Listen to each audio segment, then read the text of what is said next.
orang Islam di Indonesia ini, dia punya uang banyak, dia bawa umroh. Kan bentuknya bagus tuh Pak ya, nilainya ibadah. Tapi itu untuk kesolehan sendiri. Tahan berulang-ulang tuh Pak, sekali 6 bulan berangkat, 6 bulan berangkat. Bagus sebetulnya untuk kesolehan diri sendiri. Namun ada yang jauh lebih besar. Ketika yang seharusnya kita bawa untuk umroh tadi Pak, kita pecah, dia bantu pedagang cilok 2 juta, bakso bakar 2 juta, karena kan udah sering berangkat gitu Pak. Nah ini kadang yang tidak disadari oleh masyarakat, bahwa Rasulullah itu umroh cuman sekitar 2 kali, padahal dekat Pak, haji 1 kali. Artinya Rasulullah dan para sahabat tuh bukan tidak mampu untuk melaksanakan haji berulang-ulang. Jadi umatnya ini kadang berlebih daripada Rasulullah Pak. Ada duit berangkat umroh, ada duit ya daripada kami liburan. Betul, kalau misal ada waktu itu satu keluarga 18 orang, kami daripada berlibur ke Paris, mendinglah kami libur umroh, bagus. Cuman kalau yang udah sering itu, sebaiknya harta nampak masjid kita, ada pembangunan, lebih baik dahulu kan ke sana gitu. Lebih ke arah pembangunan mental dan jiwa masyarakat agar sadar untuk datang ke masjid.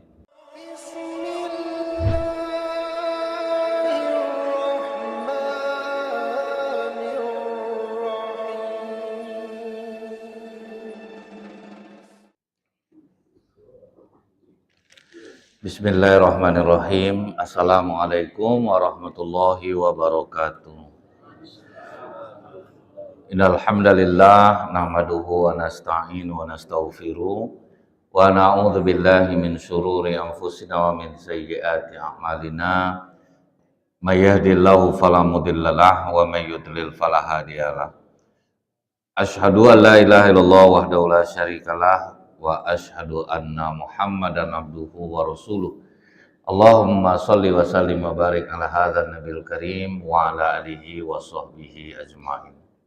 Bapak-bapak pengurus yang saya hormati, alim ulama, tokoh masyarakat, cerdik pandai, Bapak Ibu, orang tua yang saya muliakan, hadirin hadirat yang semoga kita semua senantiasa dirahmati oleh Allah. Bersyukur kita kepada Allah dengan mengucapkan alhamdulillahirabbil alamin.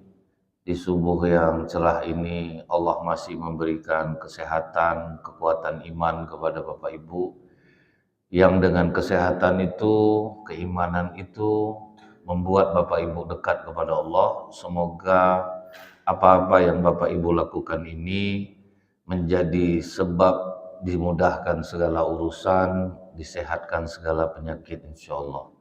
Bersolawat kita kepada Rasulullah sallallahu alaihi wasallam dengan ucapan Allahumma sholli ala Muhammad wa ala ali Muhammad. Semoga dengan banyak kita bersolawat, kita mendapatkan syafaat di yaumil akhir kelak. Ibnu Abi Syaibah meriwayatkan dari Abu Sa'id radhiyallahu an, dia mengatakan suatu hari Rasulullah menemui kami di masjid. Saat itu Rasulullah sambil mengikat kepalanya Pak, dalam keadaan sakit yang teramat sangat. Nampak Rasulullah itu menahan sakit dengan diikatnya kepalanya. Kemudian dia menuju mimbar. Setelah itu kami pun mengikutinya beramai-ramai. Duduklah sahabat di bawah.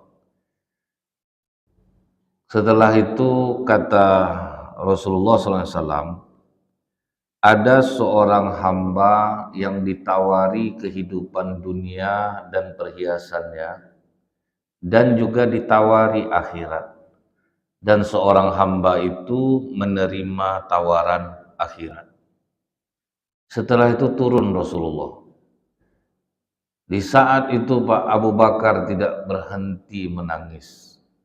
Karena maksud dari Rasulullah itu, beliau telah memilih akhirat, otomatis tidak lama lagi beliau meninggal dunia. Nah itu yang dibaca oleh Abu Bakar Siddiq. Rasulullah ditawari mau hidup terus, masih mau hidup, diberikan kesenangan atau kembali kepada Allah. Rasulullah memberi isyarat hamba itu memilih untuk akhirat, artinya kembali kepada Allah.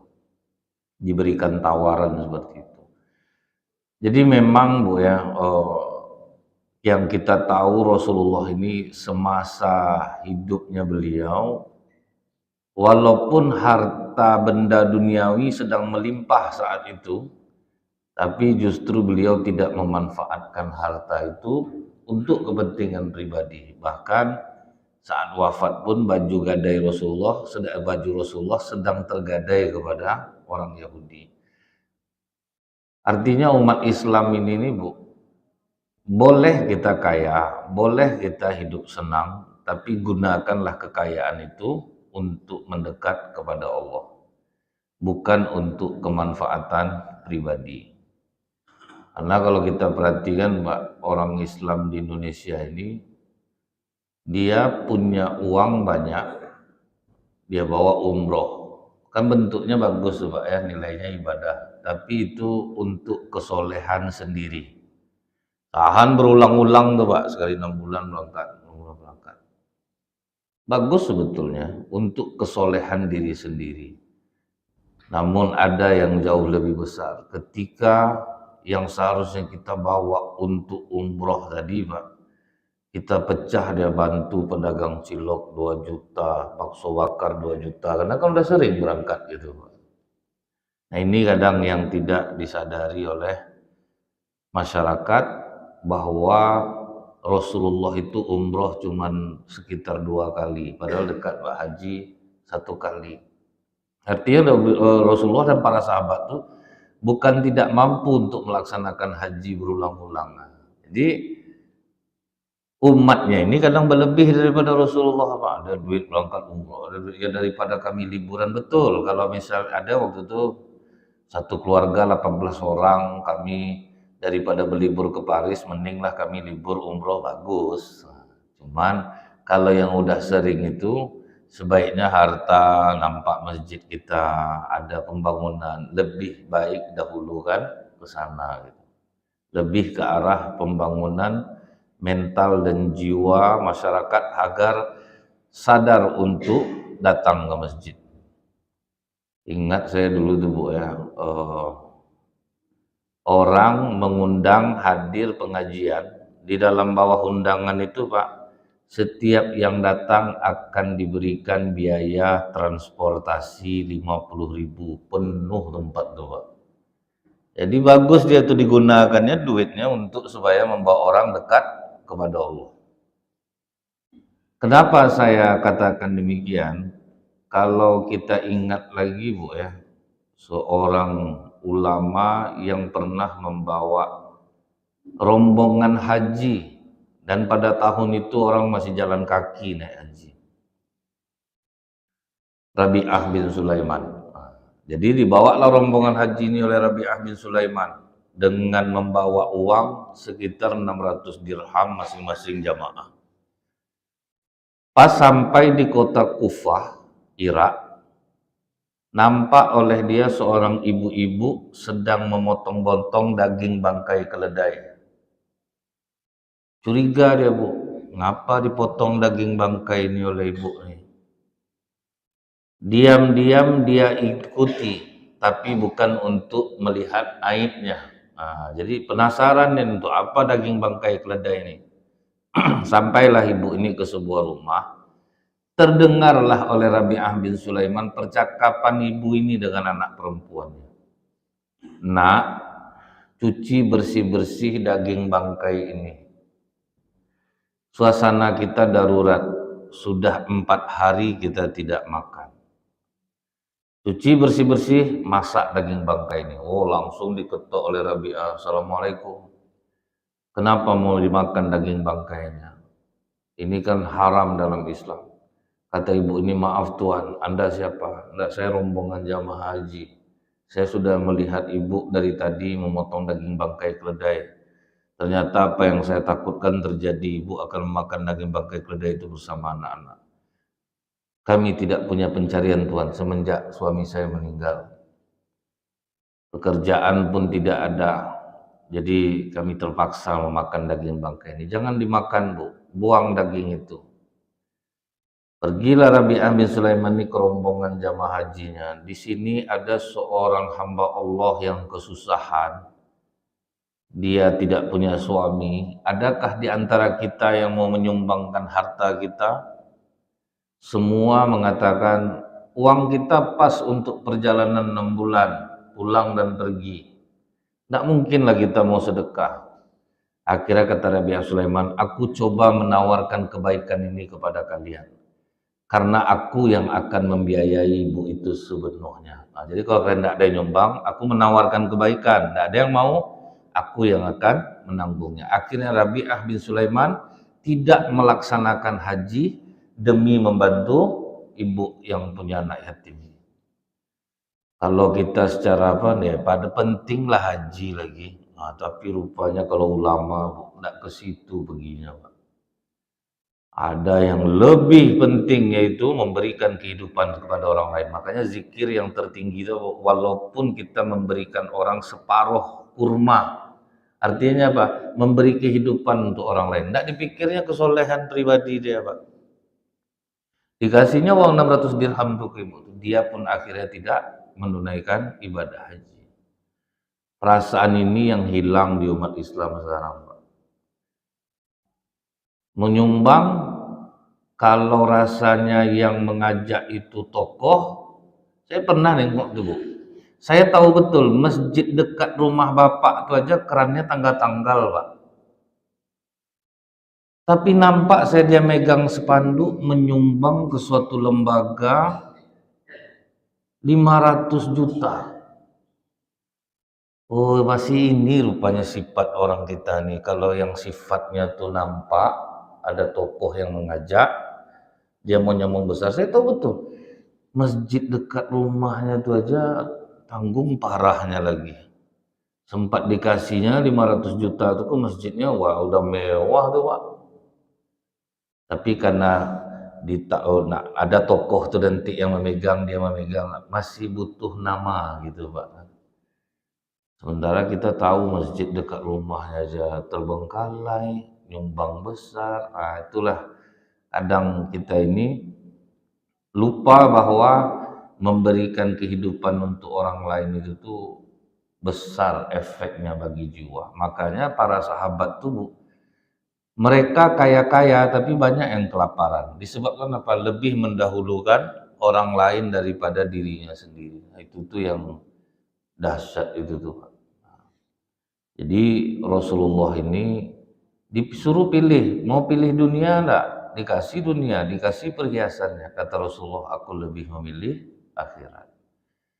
Dan memang terbukti ya Bu ya, waktu kita susah, itu sepertinya hidup itu menderita dan membayangkan kalau kita berduit pasti lebih enak.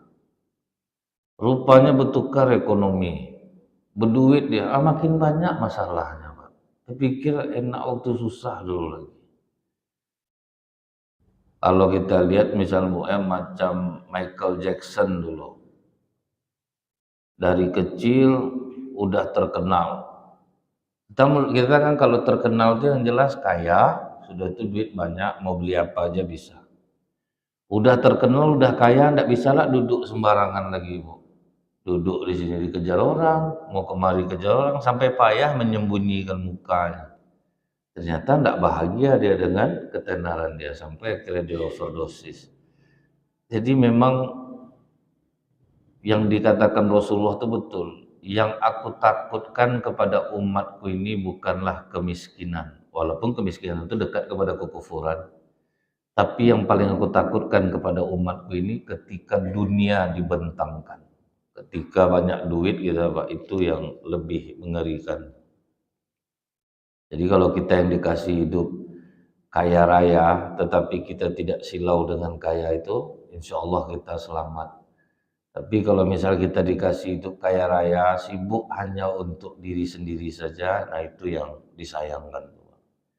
Makanya banyak duit udahlah, hajar aja untuk ke agama nih, bantu orang-orang susah itu.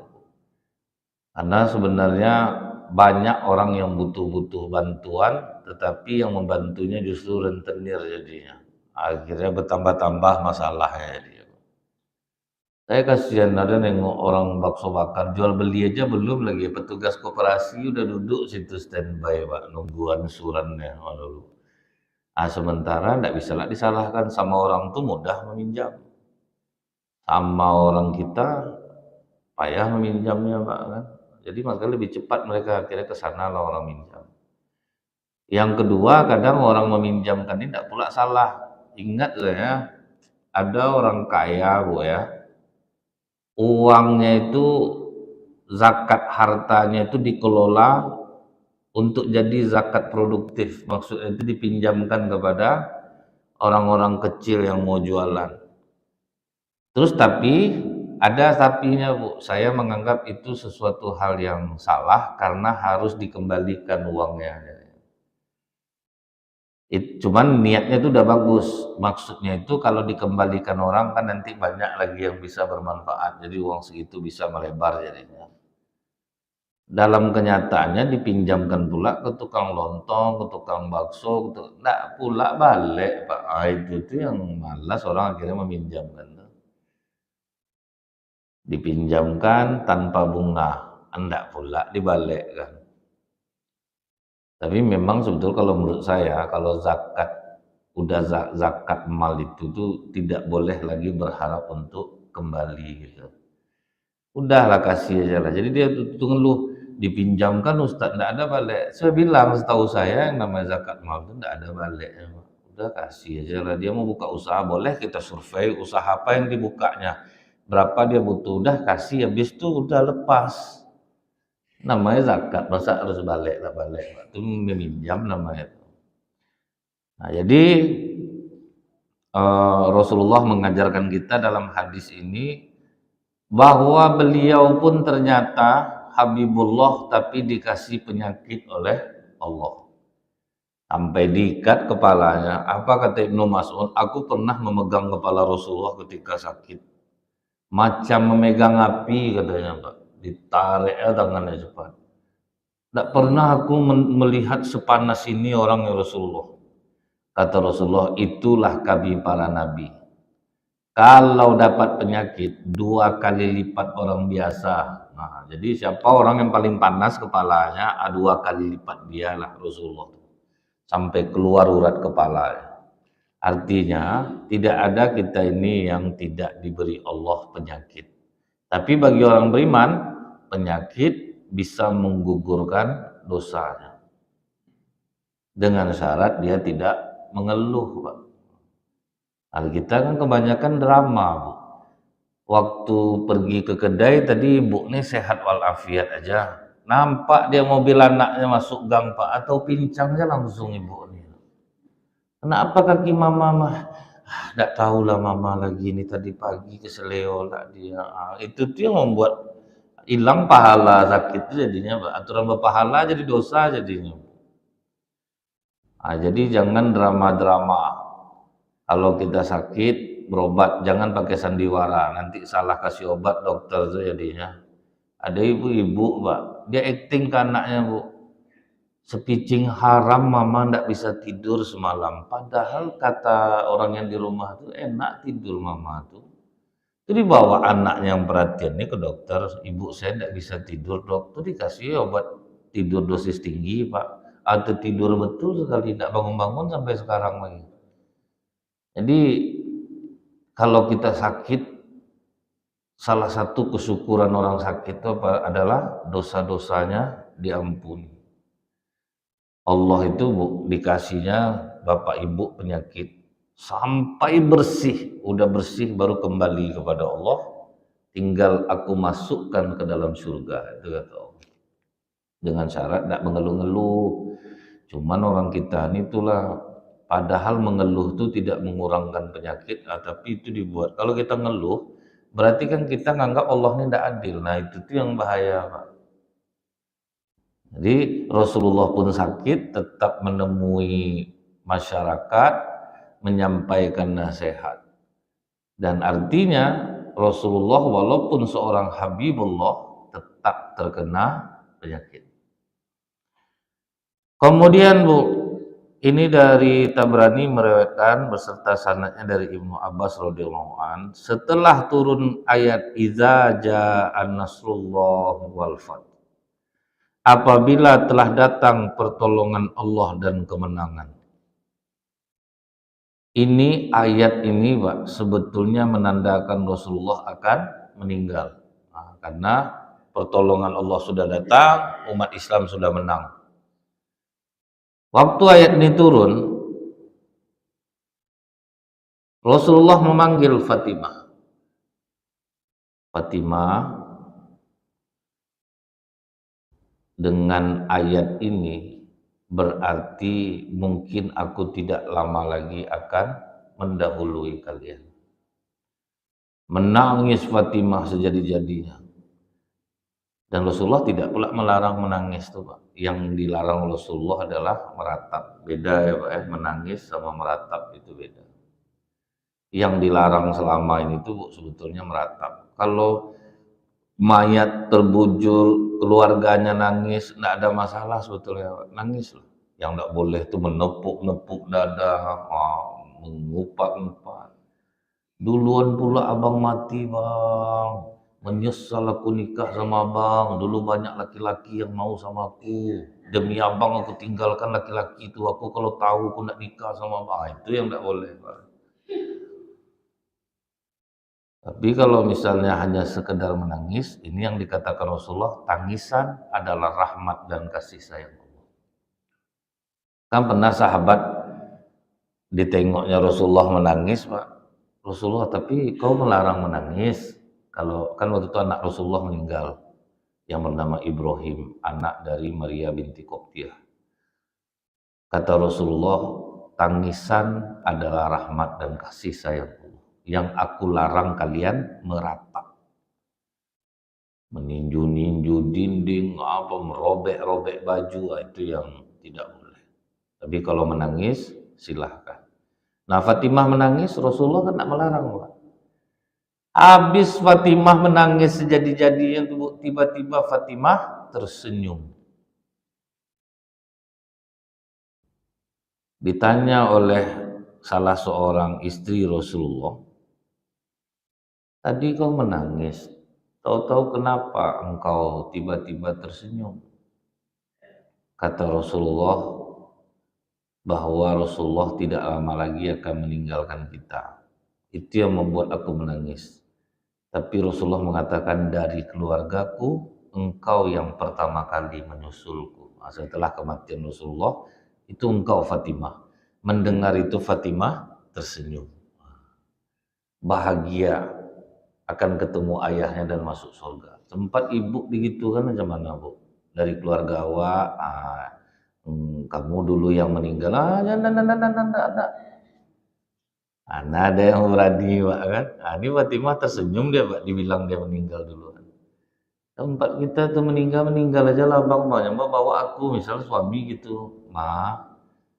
Setelah papa meninggal ini, jangan Pak, jangan tinggalkan mama. Dia udah nangis. Mama jangan khawatir. Mama akan menyusul papa, tidak mau. Anda. Itulah Bu ya, dibilang cuman amal yang menyertai kita di kubur itu lagi. Siapapun sesayang apapun pasti tidak akan ada yang mau nungguin di dalam Bu kan. Dan perubahan mimik wajah Fatimah itu Bu, dari menangis kemudian tertawa, begitu pula lah para sahabat. Pokoknya mereka sedang sedih, dapat informasi gembira tentang pahala, tentang surga, langsung hilang kesedihannya. Rasulullah juga pernah Bu, pertama wajahnya itu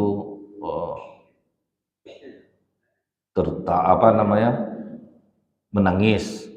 Tidak lama kemudian Rasulullah tersenyum, kemudian Rasulullah berpaling. Nah, jadi perubahan para sahabat itu Bu, ketika dijanjikan akhirat itu kecepatannya dahsyat Pak.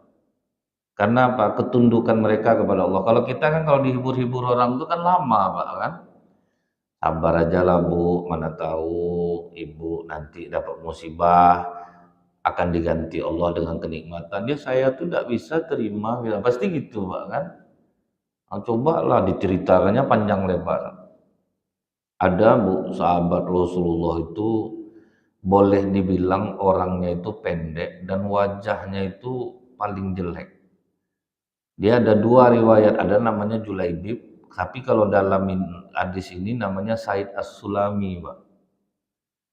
Pas Rasulullah ceramah, Pak, bertanyalah dia, maaf ya Rasulullah, aku ingin bertanya.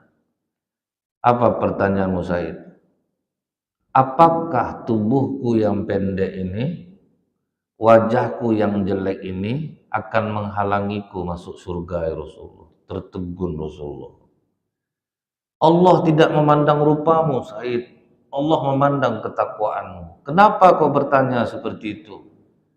Udah 8 kali aku melamar perempuan, ditolak semuanya ya Rasulullah. Aku takut manusia aja nolak aku, apalagi Allah. Mendengar itu kata Rasulullah, kau tahu dengan namanya si Fulan, tahu ya Rasulullah, dia punya anak perempuan, cantik orangnya. Datang kau ke sana, katakan Rasulullah ingin menikahkanmu dengan anaknya. Dapat rekomendasi dari Rasulullah ya dia. Pergilah dia dengan senang hati ke rumah orang yang ditunjuk Rasulullah. Assalamualaikum. Waalaikumsalam. Siapa di luar? Said As-Sulami. Oh, kau ngapa kau kemari Said? Aku diperintahkan Rasulullah kemari, katanya kau ada anak perempuan dan mau dinikahkan dengan aku. Wah, kau yang memandai-mandai kau Said. Kau bawalah nama Rasulullah. Aku tidak mau punya menantu macam kau. Kan wajar aja Pak kan. Oh, kau bohong-bohong lah kau kesini ya. Itu terserah kau kata Said. Aku cuma menjalankan apa yang disampaikan Rasulullah. Kalau kau tidak mau ya udahlah. Dia pas jalan pulang arah ke Rasulullah, keluar anak perempuan itu ngasih tahu ayahnya, ayah, kalau Rasulullah yang meminta, jangan tolak ayah. Akan turun ayat mengenai penolakan ayah nanti. Aku rela ya, karena dia rekomendasi Rasulullah. Berarti dia bukan sahabat sembarangan. Aku tidak akan memandang rupanya. Tuh. Kalau anak gadis kita udah bunuh diri dia tuh, Pak. Walaupun dibawa nama Rasulullah, enggak, aku nak mau tahu Rasulullah, aku nak mau tahu. Tapi ini walaupun dia berwajah cantik, Bu, imannya tuh kuat. Ini rekomendasi Rasulullah. Langsung dia katakan, ayah, cepat ayah, aku mau nikah sama dia. Si Said ini udah sampai dekat Rasulullah, ditanya Rasulullah, gimana Said? Seperti biasa lah Rasulullah. Ditolak lah aku. Jadi dia lebih santai Bu, karena punya pengalaman ditolak 8 kali Pak. Jadi memang pengalaman tuh kita butuh rupanya Bu. Jadi tidak pengibati kita nih Bu. Saya kalau tengok Bu ya, yang paling kuat mentalnya di dunia kerja tuh orang kerja rumah makan Pak. Saya pas pernah ke dapur rumah makan, ngeri Bu. Sadis-sadis mulut orang di belakang tuh rupanya Pak ya. Jadi pantas kebal-kebal Pak. Nggak ada yang melo-melo lagi. Kalau orang kerja di dapur rumah makan, dijamin mentalnya kuat Pak. Sadis-sadis mulutnya rupa Bu saya tuh perangga-perangga.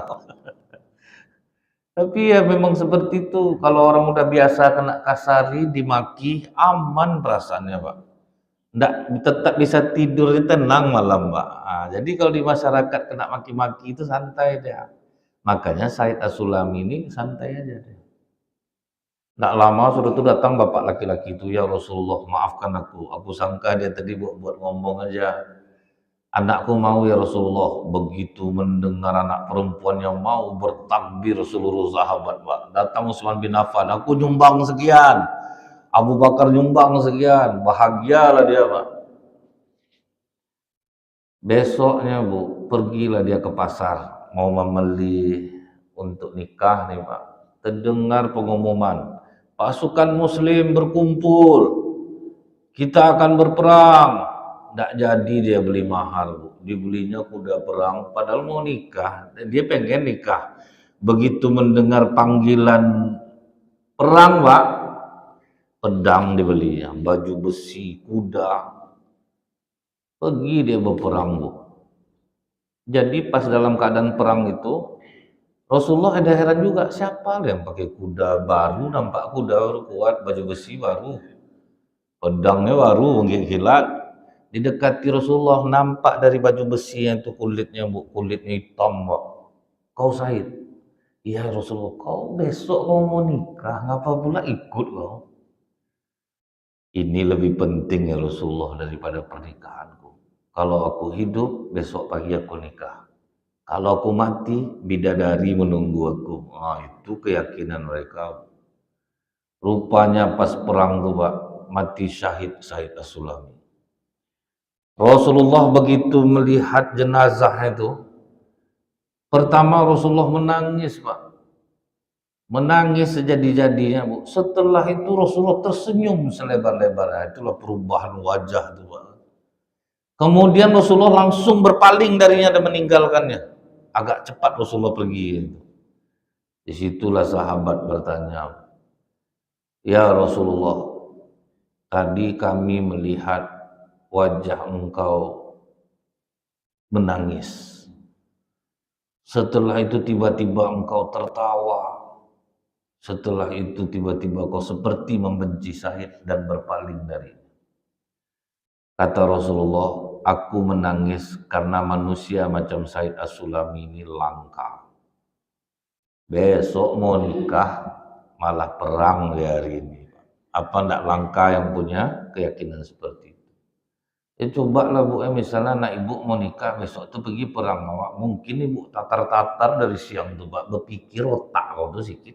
Kau mau nikah besok, tidak usah pergi perang lagi ngantar undangan aja tidak boleh Pak. Ganti kau besok mau nikah jangan undangan pula ngantar lagi, ngantar undangan aja tidak boleh Pak. Jatuh kau nanti. Nah, ini perang deh bukan apa ndak langka manusia macam ini Pak. Terus tiba-tiba kata Rasulullah, yang membuat aku tertawa, Allah memperlihatkan surga untuk Said kepadaku. Sangat luas surga untuk Said As-Sulami, itu yang membuat aku tersenyum. Dan tiba-tiba aku berpaling, ramai bidadari turun berebut untuk mendekati Said. Sampai tersingkap rok-rok mereka, sampai nampak betis bidadari itu berebut untuk mengambil Said ini. Makanya aku berbalik. Jadi perubahan wajah mereka dengan janji akhirat itu sangat cepat. Misalnya kita dihibur orang, Bu, ibu menderita, Bu, pasti Allah kan Allah bisa langsung tersenyum tuh Pak, itu ya hebat. Tapi jarang Bu, kadang memekik-mekik berdoa di masjid, Allah apalah aku nih, saya pernah nengok ibu-ibu menjerit Bu, panik, oh, berarti nih tidak sampai ilmu ke dia nih, sampai dia menjerit, anaknya nakal betul, udah capek dia mungkin berdoa, sebetulnya Bu ya, Allah itu tidak salah. Pasti ibu ini yang salah, anak dimanjo-manjo dari kecil, apa diminta terus dikasih, itu melawan dia Pak. Itu Allah lah lagi yang salah, capek dia berdoa. Coba dari kecil anak salah tegur, nggak semua dimintanya yang dikasih, mungkin tidak seperti itu anaknya. Jadi kita yang salah, jangan salahkan Allah. Nah ini perubahan wajah Fatimah ini ternyata pernah juga terjadi kepada Rasulullah. Senang karena akan bertemu dengan Rasulullah SAW. Kemudian di dalam hadis yang lain, Pak, apa yang membuat Fatimah tersenyum lagi? Karena kata Rasulullah bahwasanya engkau Fatimah adalah pemimpin wanita ahli surga setelah Maryam binti Imran. Nah itu yang membuat Fatimah tersenyum juga. Tapi kan ada hadis yang mengatakan ketika Fatimah bertanya kepada Rasulullah, wahai ayah, siapakah perempuan pertama yang masuk surga? Rasulullah menjawab, Muti'ah. Nah itu gimana? Rupanya Muti'ah ini kenapa dia duluan masuk surga? Karena dia memegang tali kokang onta Fatimah ketika memasuki surga. Nah, jadi itu ya makanya dia jadi duluan, Pak. Fatimah ini Bu, pelajaran dari ayahnya itu lengkap, terutama tentang berbakti kepada suami. Fatimah itu pernah Bu mengajukan ke Rasulullah, kasihlah aku budak ayah, tidak sanggup aku menggiling tepung ini menumbuk. Apa kata Rasulullah? Susah kau dalam menyiapkan makanan untuk suami dan anakmu. Kau akan mendapatkan balasannya di surga ini. Bukan, ya azablah anakku semenjak menikah. Inilah pembantu nak. Rasulullah sayang sama Fatimah, tapi kalau untuk berbakti kepada suami itu ngeri, Pak. Pernah Rasulullah datang ke rumah Fatimah. Mana Ali? Rupanya Ali merajuk karena Fatimah salah panggil namanya. Dia paling benci dipanggil Abu Turab, tukang tidur dekat tanah, jadi berdebu-debu dia. Kalau Rasulullah manggil nama itu senang Ali. Abu Turab. Dia kalau tidur tuh payah bangunnya, sampai bertanah-tanah muka ndak bangun dia. Itu maka kata Rasulullah Abu Turab, Fatimah dicoba jangan manggil pakai nama itu. Misal suami ibu tiap hari manggil ibu sayang, tahu-tahu dipanggilnya nama. Coba ulang balik tadi, apa? Panggil apa tadi? Kok panggil nama sekarang? Tidak terima, doa. Berubah aja panggilan suami ibu, berubah pula hati ibu jadinya. Jadi ketika Ali dia dipanggil Fatimah Abu Turab, merajuk dia, Bu, pergi dia dari rumah. Apa kata Rasulullah? Kau cepat usahakan Ali memaafkanmu Fatimah. Kalau sempat Ali tidak memaafkan dirimu, sekalipun ayahmu seorang nabi, aku tidak bisa memohonkan ampun kepada Allah untukmu. Coba suruh berbakti kepada suami itu ngeri. Jadi wajar aja Fatimah itu dikatakan salah satu wanita pemimpin di surga nanti. Subhanakallahumma bihamdika asyhadu an la ilaha illa anta astaghfiruka wa atubu ilaik. Assalamualaikum warahmatullahi wabarakatuh.